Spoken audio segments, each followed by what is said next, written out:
and welcome back to the Visual Frontline Fantasy Football podcast. As you can see, we finally have our website up, and if you'd like to give it a visit, go to www.frontlinefantasy.com, where you can find links to the podcast, as well as player rankings, starts and sits, and more. Today's video is going to be about 5 players who you want on your team who aren't owned by very many teams, and you could also use to trade for and still get a high-value player for not much value. Number 1 is Michael Thomas.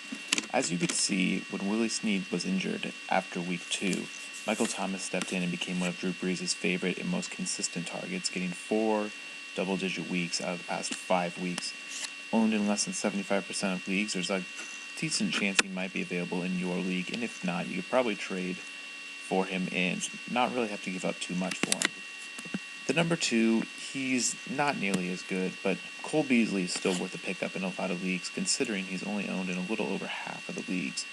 I mean, if someone you know, or if a player you own is on a bye week or something like that, he might be a decent fill-in, good for 5-6 points, and maybe even a double-digit game here or there, but he's not going, you know what you're going to get. He's a fairly safe play if you need a few points out of a receiver. The next pick is Jamison Crowder, only owned in 53% of the league. He's a number 13 receiver over the likes of Jordy Nelson and Demaryius Thomas, 2 people who are owned in the 90 percentile, whereas he's only owned in the 53rd percentile, which obviously they have a buy in there and he doesn't, which, I mean, on average, they average a little more, but for what you're getting, owned in 53% of the leagues, he is a solid pickup.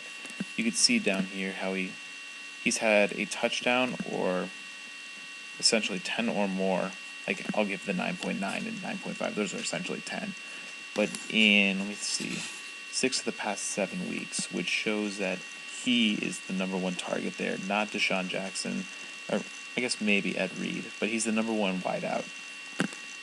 The next pick is Tyrod Taylor, and I know I may have a Bills bias. However, if you look at him, he is the number 8 quarterback. However, he's only owned in 56% of leagues. The more staggering number is he's only started in 20%, whereas the likes of Russell Wilson, who is averaging much fewer, is started in 50% and owned in 93%. And Cam Newton is being started in 77% of leagues, although averaging less points. So if you're looking for a good value pick, I would definitely advise going for Tyrod Taylor, especially if you need a quarterback in a bye week. The final pick for this week is tight end I'm going to try to get this, but Theodore Wiggs.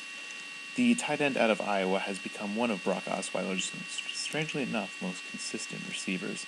He's been much more consistent than DeAndre Hopkins over the past 4 weeks, and after a very slow start in the first 3 weeks, he has come to average more than 9 points a game over the past 5 weeks. That'll be it for today's video. Remember, make sure to go to our website and check it out and subscribe to the podcast. You could also go to Twitter on www.twitter.com and give a nice follow to the Frontline FF. That is Frontline FF. Thank you, and hopefully these 5 picks will help you win your next game.